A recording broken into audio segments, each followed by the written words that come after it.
మధురం మధురం నీ వాక్యం నా త్రోవకు దీపం నీ వాక్యం. యేసు నామంలో మీకు శుభములు సమృద్ధిగా కలుగును గాక. మధురం నీ వాక్యం అనే కార్యక్రమానికి స్వాగతం. ఈరోజు మనం 2026 ఆత్మ ప్రత్యక్షత సంవత్సరం అనే అంశాన్ని ధ్యానించుకుందామండి. మధురం మధురం నీ వాక్యం నా త్రోవకు దీపం నీ వాక్యం. 2026 year of manifestation of the lord, ప్రభు యొక్క ప్రత్యక్షత సంవత్సరం అన్నమాట. ఒకవైపు సాతాను తన క్రియలని లోకానికి చూపించి భయపెడుతుంటాడు. సాతాను పని ఏంటంటే యోహాన్ 10:10లో యేసు ప్రభు చెప్పినట్లుగా దొంగిలించుటకు, హత్య చేయుటకు, నాశనం చేయడానికి వస్తాడు. కానీ నేను జీవంనిచ్చుటకు, దాన్ని సమృద్ధిగా ఇచ్చుటకు వచ్చినాను. ఒకవైపు దేవుని రాజ్యం, జీవాన్నిచ్చే రాజ్యం, నీతి రాజ్యం, ప్రేమ రాజ్యం, కరుణ రాజ్యాన్ని దేవుడు స్థాపిస్తూ ఉంటే, ఇంకొక వైపు సాతాను అవినీతి రాజ్యాన్ని దొంగిలించడానికంటే మన ఆరోగ్యాన్ని, సమాధానాన్ని, మన ఆత్మని దొంగిలించి నరకంలో వేసి కాల్చడానికి, హత్య చేయడానికి, నాశనం చేయడానికి వస్తాడు. నాశనం అంటే మన ఆత్మని దొంగిలించి నరకంలో కాలిపోవడం అన్నమాట. సో ఒకవైపు దేవుని పనులు, ఒకవైపు సాతాను పనులు అన్నమాట. ఎవరైతే దేవుని రాజ్యంలో నమ్మకంగా పనిచేస్తూ ఉన్నారో, దైవభీతి కలిగి దేవుని యొక్క వాక్యం ప్రకారం జీవిస్తున్నారో, వాళ్ళందరూ కూడా ఈ సంవత్సరం దేవుని మహిమను చూస్తారండి. ఇంకా దైవజనులు కూడా యెషయా 49:4లో నేను చెప్పాను, నాతో ప్రభు మాట్లాడారు, అయ్యో నేను నిరర్ధకంగా పనిచేశాను, ఇన్ని సంవత్సరాలు నమ్మకంగా పనిచేస్తే ఏంటి జరిగింది నాకు అని అనుకునే దైవజనులు ఉన్నారు. కానీ నేను నిరర్ధకంగా పనిచేశాను అనుకుంటున్నారు. కానీ మీ కృషికి గాను ఈ సంవత్సరం నేను మీకు బహుమతి ఇస్తాను. దేవుడు నమ్మకంగా పనిచేసే దైవజనులు వాళ్ళు ఎప్పుడు ఎక్కడో ఒక కార్నర్లో ఉంటారండి. లైమ్ లైట్లో ఇట్లా ఉండరు, నమ్మకంగా పనిచేస్తూ ఉంటారనమాట. జాన్ మరియ వియాన్ని గారి లాంటి దైవజనులు అనమాట. వాళ్ళందరినీ కూడా దేవుడు ఈ సంవత్సరం హెచ్చిస్తారు. Year of elevation for the faithful servants of God. దేవుడు హెచ్చిస్తారండి, బహుకరిస్తారు.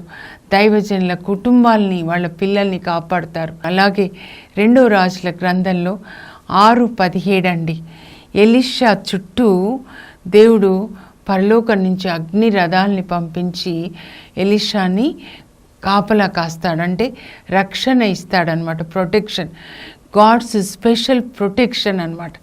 అగ్ని రథాలు సిరియా సైన్యం వచ్చినప్పుడు వాళ్ళు తాకడానికి వీలు లేకుండా, సిరియా సైన్యం అంటే సాతాను సైన్యం అన్నమాట. Special protection. అందుకే ఇయర్ ఆఫ్ ఏంజలిక్ మినిస్ట్రీ, దేవదూతల పరిచర్య సంవత్సరం. దేవదూతలు మనకి అన్ని విషయాల్లో సాయం చేస్తారండి. ఈ సంవత్సరం ఆత్మ ప్రత్యక్షత సంవత్సరము అంటే ఇంగ్లీష్లో ఇయర్ ఆఫ్ మేనిఫెస్టేషన్. మనం దర్శన గ్రంథాన్ని చూస్తే అది నిజంగా దేవుని యొక్క మహిమని బయలుపరిచినటువంటి గ్రంథం అన్నమాట. దేవుని యొక్క మహిమ యోహానికి దేవుడు ఒక దూత ద్వారా బయలుపరుస్తారండి. మొదటి అధ్యాయంలోనే చూస్తే అక్కడ యేసుప్రభు యొక్క దర్శనాన్ని, క్రీస్తు దర్శనాన్ని, విజన్ ఆఫ్ క్రైస్ట్ని చూస్తాడనమాట. బయలుపరుస్తాడు. ఆయన కన్నుల అగ్ని జ్వాలలాగా ఉంటాయి, ఇత్తడి అపరంచుని పోలిన పాదములు, ఇత్తడి పాదములు అన్నమాట. 7 నక్షత్రములు చేత పట్టుకొని 7 దీపస్తంభముల మధ్య సంచరించువాడు. ఆయనని చూస్తాడు, ఆయన బోరగిల పడతాడు అని. అప్పుడు ప్రభు ఆయనని లేపి ఆయనకంతా కూడా వివరిస్తారు. ఇంకా 2-3 అధ్యాయాలకు వచ్చినట్లయితే యేసు ప్రభు యొక్క చివరి సందేశం అండి. 7 సంఘాలకి కూడా యేసు ప్రభు సందేశాన్ని ఇస్తారు. అది ఆయన చివరి సందేశం అండి. యేసు ప్రభు మొదటి సందేశం మార్కు సువార్త 1వ అధ్యాయం 15వ వచనం మీరు చూస్తే అక్కడ కూడా యేసుప్రభు ఏమంటారంటే, కాలము సంపూర్ణమైనది, హృదయ పరివర్తన చెంది సువార్తను విశ్వసించండి. ఇంకా అయిపోయింది టైం. యేసుప్రభు రెండవ రాకడ మరి చాలా సమీపంగా ఉంది. హృదయ పరివర్తన చెందండి అంటే change of heart and change of mind. మీరు పోతున్న ఈ లోకపు మార్గంలో వెళ్ళకండి, యూటర్న్ తీసుకొని దేవుని మార్గంలో మీరు ప్రయాణం చేయండి. శరీర వాంఛల చొప్పున మనం జీవించడమే అది విశాల మార్గం అండి. అది నరకానికి దారితీస్తుంది. కానీ ఆత్మ చెప్పిన చొప్పున దేవుని వాక్యం ప్రకారం జీవించడము అది ఇరుకు మార్గం, అది శ్రమల మార్గం, సిలువ మార్గం. కానీ అది నీతి మార్గము, అది ప్రేమ మార్గము, యేసు చూపించిన మార్గము పరలోకానికి మనల్ని తీసుకొని వెళ్తుంది. దాన్ని ఇరుకు మార్గం అంటారు. ఆ ఇరుకు మార్గాన్ని పరలోకానికి గూగుల్ మ్యాప్ అన్నమాట చూపించడానికే యేసుప్రభు వచ్చారు. ఆయన పయనించారు, అలాగే మనం కూడా అదే దారిలో పయనించాలని. ఏంటి ఆ దారి? పరలోకానికి మార్గం అంటే దేవుడు చెప్పినట్లుగా చేయడం అండి, దేవుని చిత్తం చెయ్యడము. యోహాను 6:38లో యేసుప్రభు చెప్తారు, నేను ఈ లోకానికి వచ్చింది నా సొంత చిత్తం చేయడానికి కాదు, కానీ నా తండ్రి చిత్తం చేయడానికి. ఇప్పటికైనా మనము సొంత ప్లాన్స్ మానేసి బైబిల్ చదివి, ఈ సంవత్సరం మత్తయి సువార్త సంవత్సరం చదివి దాని ప్రకారం జీవిద్దాం. ఇప్పటికైనా ఈ విశాల మార్గం, అందరూ పరిగెత్తే సుఖమైన మార్గం, ధనాశ మార్గం, అసూయలు, పోట్లాటలు, ధనాశ, కీర్తి, ప్రతిష్టలు అది విడిచిపెట్టి నీతి, ప్రేమ, శాంతి మార్గం, యేసుప్రభు మార్గంలో మనం ప్రయాణం చేద్దాం. ఇంకా ఆత్మ ప్రత్యక్షత సంవత్సరం అనుకున్నాం కదా, మేనిఫెస్టేషన్. యోహానికి యేసుప్రభు దూత ద్వారా జరగబోయే విషయాలన్నీ కూడా బయలుపరుస్తారండి. అందుకే ఇంగ్లీష్లో ఆ గ్రంథాన్ని రెవల్యూషన్ అంటే రివీల్, బయలుపరచుట. ఒరిజినల్గా గ్రీక్లో అయితే అపోకాలిప్స్ అంటే అన్వెయిల్ అనమాట. స్టేజ్ మీద స్కూల్ డాన్సెస్ అవి ఉన్నప్పుడు స్టేజ్ కర్టెన్ వేసినప్పుడు తీస్తే ఏంటి అని చూస్తారనమాట, నెక్స్ట్ డాన్స్ ఏంటి, నెక్స్ట్ ఏంటి. అలాగే రాబోయేవన్నీ బయలుపరుస్తారు. అపోకాలిప్స్ అంటారండి దాన్ని. అన్వెయిల్, రివీల్, బయలుపరచడం. సో దాన్ని బయలుపరిచే, దేవుని మహిమను బయలుపరిచే గ్రంథం, దేవుని మహిమ ప్రత్యక్షత గ్రంథం అన్నమాట. సో 4వ అధ్యాయానికి వచ్చినట్లయితే అక్కడ దేవుడు యోహాన్కి పరలోకాన్ని చూపిస్తారండి. ఈ సంవత్సరం దేవుడు దానియేలుకి కూడా అలాగే చూపిస్తారు అనేక విషయాలు అన్నమాట. మరి యెషయాకు కూడా, యెషయా గ్రంథం 6వ అధ్యాయంలో యెషయాకి పరలోకాన్ని బయలుపరుస్తారు. ముగ్గురికి, యెషయాకి, ఆ తర్వాత ఎజెకియేల్కి, ఆ తర్వాత యోహాన్కి దేవుని యొక్క మహిమ పరలోకాన్ని ఆయన బయలుపరుస్తారు. ఆ దాని కొరకు మనం అడగాలి. ఈ సంవత్సరము ఎవరి హృదయాల నిండా దేవుని యొక్క వాక్యము, దేవుణ్ణి కోరుకుంటున్నారో, హృదయాలు స్పాంజి నీళ్ళలో వేస్తే ఎట్లా నీళ్లు పీల్చుకుంటుందో అట్లా ఎవరి హృదయము, మనస్సు దేవుని యొక్క వాక్యంతో, దేవుని ఆలోచనలు, దేవుని కోరికలతో నిండి ఉందో అలాంటి వాళ్ళందరికీ పరిశుద్ధాత్మ దేవుడు ఈ సంవత్సరం తన మహిమని, దేవుని మహిమని చూపిస్తారండి. మన యెషయా, ఎజెకియేలు, ఆ తర్వాత యోహాన్, ఈ ముగ్గురికి దేవుడు పరలోక దర్శనాన్ని చూపిస్తారు. అయితే ముందు యెషయా కాబట్టి లెట్ us బిగిన్ విత్ యెషయా, ఐజయా. ఓకే, హెవెన్లీ విజన్ అనమాట. 6వ అధ్యాయం, యెషయా గ్రంథం 6వ అధ్యాయంలో అక్కడ ఏమని ఉంటుందంటే, ఉజ్జియా రాజు మరణించిన సంవత్సరం, అంటే ఆయన సింహాసనం అయిపోయింది, కానీ దేవుడు పరలోకంలో దేవుని సింహాసనాన్ని చూపిస్తాడనమాట. దేవుడు సింహాసనాసీనుడై ఉన్నాడు. ఆయన అంగి అంచులు దేవాలయ క్రింది భాగాన్ని తాకుతూ ఉన్నాయంట. మహిమగల దేవుడు, మహిమగల వస్త్రాలు, ప్రకాశించే వస్త్రాలు ఎట్లా ఉన్నాయంటే ఆ క్రింద ఆ దేవాలయ అంచులని తాకుతూ ఉన్నాయన్నమాట. పై భాగంలో దేవుని యొక్క దూతలు సెరూఫులు వాళ్ళు దేవుని స్తుతిస్తూ ఉన్నారు. 2 రెక్కలతో వాళ్ళు ఎగురుతూ, 2 రెక్కలతో ముఖాన్ని కప్పుకొని, 2 రెక్కలతో కాళ్ళని కప్పుకొని వాళ్ళు ఎలా దేవుణ్ణి స్తుతిస్తూ ఉన్నారంటే, సర్వశక్తిమంతుడైన దేవుడు పరిశుద్ధుడు, పరిశుద్ధుడు, పరిశుద్ధుడు, పరలోక భూలోకంలో ఆయన మహిమతో నిండి ఉన్నవి. ఆ పరిశుద్ధ దేవుని యొక్క దర్శనాన్ని ఆయన చూసినప్పుడు ఆయనలో పశ్చాత్తాపం కలుగుతుందండి. అంత పరిశుద్ధుడు దేవుడు, సమీపింపరాని తేజస్సు కలిగిన వాడు. ఆ దేవదూతలు దేవుని సన్నిధిలో ఆయన యొక్క తేజస్సుని చూడలేక వాళ్ళు కూడా వాళ్ళ కళ్ళని కప్పుకున్నారు, వాళ్ళ దేహాన్ని కూడా కప్పుకుని ఉన్నారు అన్నమాట. దేవుని సన్నిధిలో మనం అలా ఉండాలండి, ఆయనని గౌరవించడం అన్నమాట. అప్పుడు పరిశుద్ధాత్మదేవుడు ఆయన హృదయాన్ని చూపిస్తే ఆయన పాపాన్ని ఒప్పుకుంటాడనమాట. అయ్యో నేను పాపి, చెడిపోయాను, పాపపు మాటలు మాట్లాడి మనుషుల మధ్యలో నేను కూడా పాపపు మాటలు మాట్లాడుతున్నాను. ఎప్పుడైతే నేను పాపిని, నేను పాపపు మాటలు మాట్లాడుతున్నాను అని తన పాపాన్ని ఒప్పుకున్నాడో, దేవుడు పరలోకం నుంచి ఒక దూత ద్వారా అగ్ని కణిక అంటే పరిశుద్ధాత్మ అగ్ని కణికతో నాలుకని తాకి నాలుకని శుద్ధి చేస్తాడు. అప్పుడు నాలుకలో దాగి ఉన్నటువంటి పాపపు మాటలు అనే దయ్యాలు కాలిపోతాయండి. ఒకరు పాపపు మాటలు మాట్లాడుతున్నారంటే పాపం అంతా ఒక్కరి నుంచే వస్తుందండి. సోర్స్ ఏంటంటే సాతాన్ అన్నమాట, డెవిల్. సో ఆ డెవిల్ నుంచి చాలా పిశాచులు అన్నమాట. పాపపు మాటలు మాట్లాడే పిశాచులు, అపవిత్రాత్మలు ఉంటే పాపపు మాటలు వస్తాయి. పాపపు చూపుల పిశాచులు ఉంటే పాపపు చూపులు, పాపపు వినికిడైతే పాపం వినడానికి ఆనందిస్తారనమాట. శుద్ధి చేసిన తర్వాత నేను ఎవరిని పంపించాలి అంటే, నన్ను పంపించండి ప్రభా, నేను వెళ్తాను అంటాడనమాట యెషయా. ఎప్పుడు అనంటే క్రీస్తుపూర్వం 740లో యెరూషలేంలో దేవుని యొక్క మహిమను చూడడానికి దేవుడు ఆయనకి కృపనిస్తారు. ఆ తర్వాత మీరు చూస్తే 7వ అధ్యాయం నుంచి దేవుడు ఆయనని శుద్ధి చేసిన తర్వాత ఆయనలో మార్పు వస్తుంది. దేవుని మహిమ పరిశుద్ధతను చూసినప్పుడు ఆయన యొక్క పాపం అన్నమాట. మనం కూడా ఒక వ్యక్తి మారాలంటే పాపపు లోకంలో ఏమనుకుంటారంటే, అందరూ ఇలాగే ఉన్నారు, నేను కూడా ఇలాగే ఉండాలి. అందరూ పాపం చూస్తున్నారు, నేను చూడాలి. అందరూ డబ్బు వెనకాల పరిగెత్తుతున్నారు, నేను పరిగెత్తాలి. ఇది లోకపు నీతి. సో నువ్వు ఇలాగే ఉండాలి, సాతాను యొక్క బోధన అన్నమాట. కానీ దేవుడు తన పరిశుద్ధతని చూపించినప్పుడు ఒక వ్యక్తి మారుతాడండి.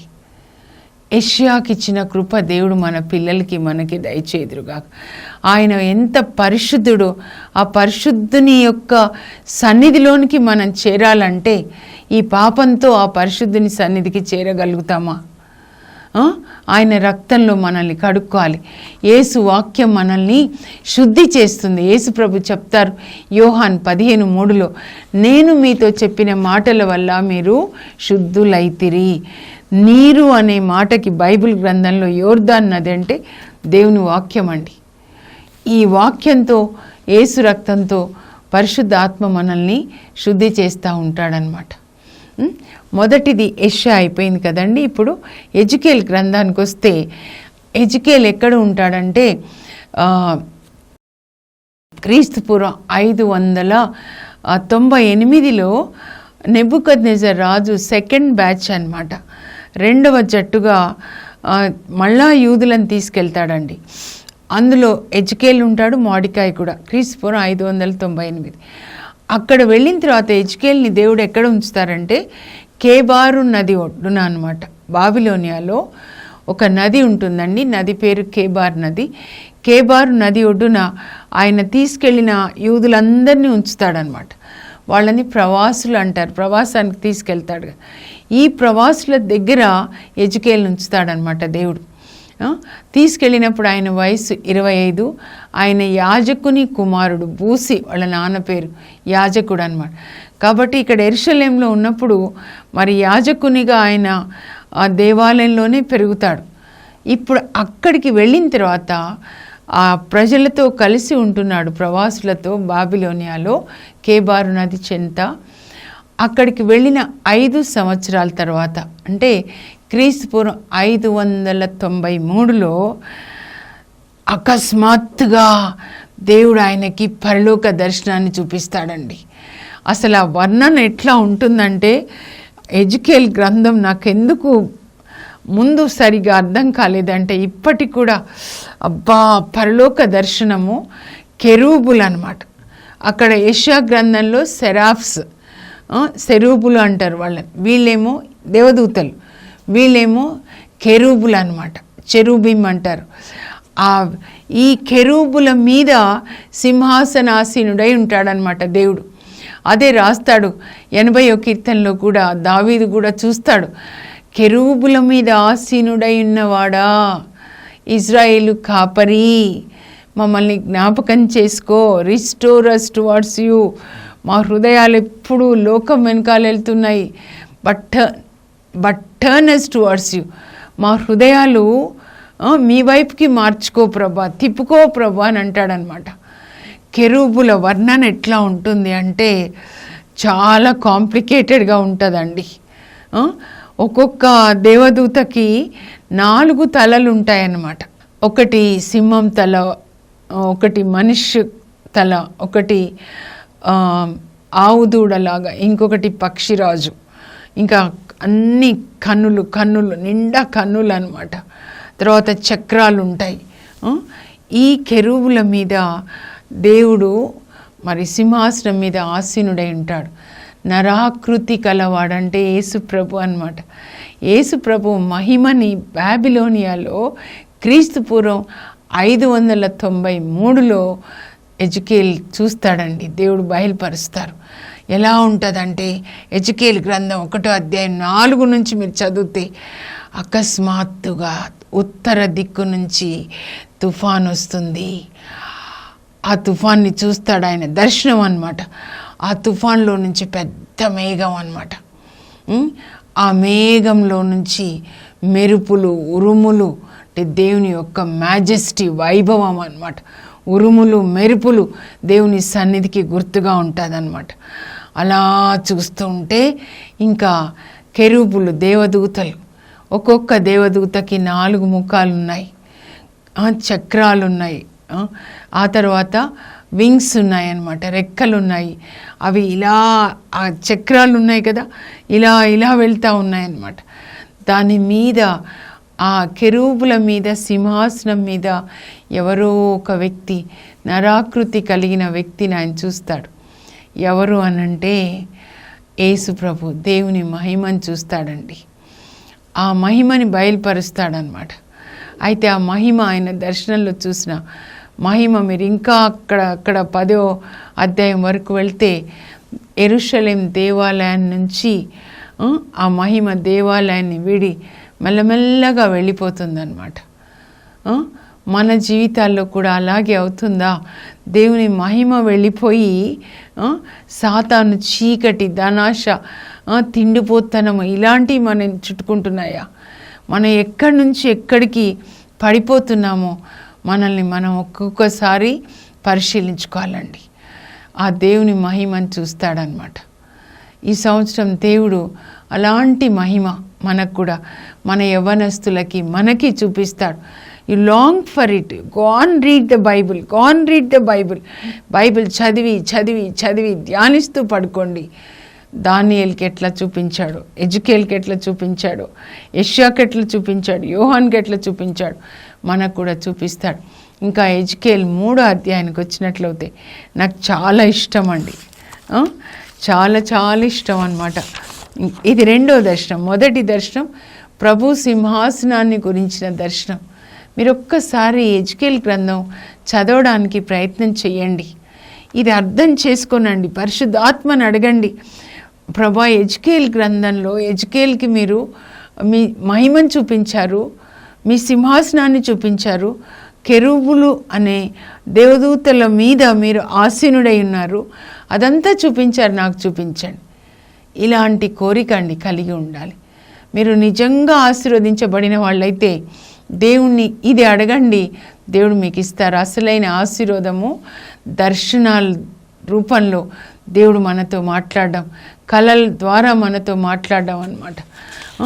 తర్వాత ఇంకొక రెండవ దర్శనం ఏంటంటే గ్రంథపు చుట్ట అన్నమాట. గ్రంథపు చుట్ట దేవుడు ఎజెకియేలుకి గ్రంథపు చుట్టని ఇచ్చేసి దీన్ని భుజించు అంటాడనమాట. ఇదే గ్రంథపు చుట్ట అంటే, స్క్రాల్, పరిశుద్ధ గ్రంథపు చుట్ట. అదంతా ఇచ్చేసి నరపుత్రుడా నీవు దీన్ని భుజించు. నరపుత్రుడా అంటే నువ్వు మట్టిలోంచి వచ్చావు కదా, కానీ ఈ ఆహారాన్ని భుజించడం వల్ల నీవు జీవిస్తావు అన్నమాట. అందుకే మత్తయి 4:4 యేసుప్రభు సాతానుతో చెప్తారనమాట. సాతాన్ అంటాడు, నీవు దేవుని కుమారుడైతే ఈ రాళ్ళు రొట్టెలుగా మార్చుకొని నీ ఆకలి తీర్చుకో. కానీ యేసుప్రభు ఏమని జవాబిస్తారంటే, వాక్యం అనే ఖడ్గంతోనే మానవుడు కేవలం రొట్టె వలన కాక దేవుడు వచించు వాక్కు వలన జీవిస్తాడు. అందుకే మనం ఈ యొక్క గ్రంథాన్ని తినాలి అంటే చదివి ధ్యానించి పాటించి ప్రకటించాలన్నమాట. అప్పుడు ఎజెకియేలుకి గ్రంథపు చుట్టని దేవుడు ఇచ్చినప్పుడు ఎజెకియేలు తింటాడండి. ఎట్లా ఉంది అంటే తేనెలాగా తీయగా ఉంది అని చెప్తాడు. ఇప్పుడు వెళ్ళి నువ్వు ఇజ్రాయేల్ ప్రజలకి బోధించు, నేను చెప్పింది బోధించు. వాళ్ళకి ఎట్లా ఉంటుంది అంటే వాళ్ళు మొండి వాళ్ళు వినరు. చెక్కుముక్కి రాయి ఎట్లా ఉంటుంది అట్లా మొండి వాళ్ళు. నీకు వాళ్ళకి వాక్యం బోధిస్తుంటే ఎట్లా ఉంటుందంటే తేళ్ల మీద కూర్చుంటే ఎట్లా ఉంటుంది చూడు, అట్లా ఉంటుంది.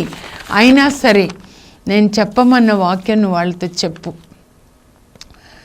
ఎందుకంటే రేపు తీర్పు దినాన యేసుప్రభు వచ్చినప్పుడు నాకు ఈ వాక్యం తెలీదు అని అనడానికి లేదండి. మత్తయి సువార్త 24 ఉంటుంది, మీరు చూడండి. ఏంటి అనంటే దేవుని రాజ్యంకు సంబంధించిన, సాతాను రాజ్యానికి సంబంధించినంత దుర్వార్తలు రోజు వింటూనే ఉన్నాం మనం. ఈ లోకాశలు, ధనాశ, పోట్లాటలు, హత్యలు, వ్యభిచారము, ఇవన్నీ దుర్వార్తలు సాతాను రాజ్యానికి సంబంధించినవి. అన్ని పాపాలు ధనాశ నుంచి వస్తాయి. ధనాశ సర్వం పాపములకు మూలం. కానీ దేవుని రాజ్యంకు సంబంధించిన సువార్త ప్రపంచానికి అంతటా ప్రకటించబడుతుంది. అందరూ మారుతారని లేదు. ఇంకా మనం యోహాన్ దగ్గరికి వచ్చినట్లయితే ఆయన పద్మాస్ ద్వీపంలో బంధించబడతాడు. ఎఫెస్కి 50 మైళ్ళ దూరంలో ఏజియన్ సముద్రంలో ఈ పద్మాస్ ద్వీపం ఉంటుంది. చెరసాల్లో ఉన్నప్పుడు పరిశుద్ధాత్మ ఆయనను ఆవహిస్తారు. 4వ అధ్యాయానికి వచ్చినట్లయితే ఆయనకు కూడా పరలోక మహిమని దేవుడు బయలుపరుస్తారండి. పరిశుద్ధాత్మ ఆయన చూస్తాడు. దేవుడు సింహాసనాసీనుడై ఉన్నాడు. ఆయన ముఖము ప్రకాశిస్తుంది సూర్యకాంత పద్మరాగములను పోలి. ఆయన మీద ఇంద్రధనస్సు ఉంటుంది. ఆయన చుట్టూ 24 పెద్దలు ఉంటారు. తెల్లని వస్త్రాలు ధరించి తలల మీద కిరీటాలు ఉంటాయి. కానీ ఆ కిరీటాలు దేవుని పాదముల చెంత పెట్టి వాళ్ళ శిరస్సు నేలకి మోపి దేవుని ఆరాధిస్తారు. ఎందుకంటే ఈ కిరీటాలు, ఈ అధికారం నువ్వు ఇచ్చిందే అని చెప్పి. ఆయన సింహాసనం చుట్టూ కూడా 4 జీవులు ఉంటాయి. ఎజెకియేలు గ్రంథంలో చూసినట్లుగానే ఈ 4 జీవులు మళ్ళీ ఇలాగే ఉంటాయి. ఒకటి సింహం, ఒకటి మనిషి, ఒకటి ఆవు, ఒకటి పక్షిరాజు. యాక్చువల్గా 4 సువార్తల్లో యేసుప్రభు యొక్క పరిచర్యని సూచిస్తాయన్నమాట. మార్కు సువార్తలో సింహంలాగా యూదా గోత్రపు సింహం యేసుప్రభు గర్జిస్తాడు. మానవుడు మత్తయి సువార్తలో యేసు మానవ వంశావళిని కలిగి ఉన్న మనుష్య కుమారునిగా ఆయన మనకి దర్శనమిస్తారు. లూకాలో ఆయన ఒక ఆవు, ఒక బలిలాగా, ఎద్దులాగా మన కొరకు సిలువలో బలిగా మరణిస్తారు. పక్షిరాజు పైకి చూసినట్లుగా మన హృదయాల్ని యేసుప్రభు దేవుని వైపు తిప్పుతాడనమాట. అలా దేవుని మహిమనంతా కూడా యోహాన్ చూస్తాడండి. ఈ సంవత్సరము మనందరం కూడా మనకి, మన పిల్లలకి పరలోక దర్శనాల్ని దయచేయమని అడుగుదాం. హృదయ నిండా లోకాశలు, పాపం చూస్తూ పడుకుంటే కలల్లో పాములు, తేళ్ళు పైనుంచి కింద పడ్డట్లు, సముద్రం మధ్యలో ఉండి మునిగిపోతున్నట్లు అలాంటి కళలు అన్నమాట. కానీ వాక్యం చదివి ధ్యానిస్తూ పడుకున్నప్పుడు పరలోక దర్శనాలు. ప్రభు చూపిస్తారు. ప్రార్థన చేసుకుందాం. పరలోకపు మా తండ్రి, మీ పరిశుద్ధ నామమునకు స్తోత్రం కలుగునుగాక. చిన్ననాడే మీరు అయ్యా కళల ద్వారా డాన్ బోస్కో గారితో మాట్లాడారు. యెషయా ప్రవక్తకి పాపిగా ఉన్నప్పుడు పరలోక దర్శనాన్ని చూపించారు. అప్పుడు ఆయన పశ్చాత్తాపడ్డాడు. ప్రభా, పాపంని విడిచిపెట్టాడు మీ మహిమను చూసినప్పుడు. అలా మమ్మల్ని కూడా అయ్యా పరిశుద్ధపరచండి. మా పాప స్థితిని తెలుసుకొని, మీ యొక్క పరిశుద్ధతను తెలుసుకొని, నాయన ఆ రెండిటి మధ్యలో ఉన్న తేడా తెలుసుకునే జ్ఞానం ఇచ్చి మేము మీ పిల్లలుగా పరిశుద్ధంగా ఉండే కృప దయచేయండి. ఎజ్కేల్కి చూపించిన మహిమ, ప్రభా యోహాన్కి చూపించిన మహిమ మాకు కూడా చూపించండి. యేసు పరిశుద్ధ నామంలో అడుగుచున్నాం తండ్రి, ఆమెన్. ఈ సంవత్సరం దేవుని మహిమను చూసే సంవత్సరంగా దేవుడు మీకు ఆ కృపను దయచేదురుగాక. God bless you. Have a blessed day.